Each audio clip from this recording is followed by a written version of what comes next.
Increase or decrease your Google Ads budget. Hey everyone, how's it going?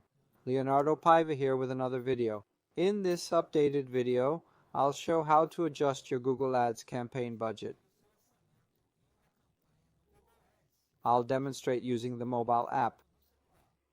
Like these kinds of videos, we have more related content on the channel.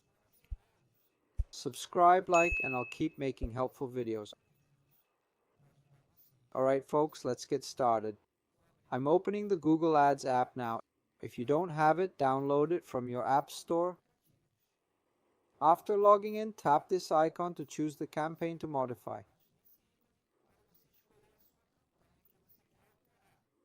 I'll select the campaign I want. Now I'll tap on the campaign. Next, click on Settings, the gear icon.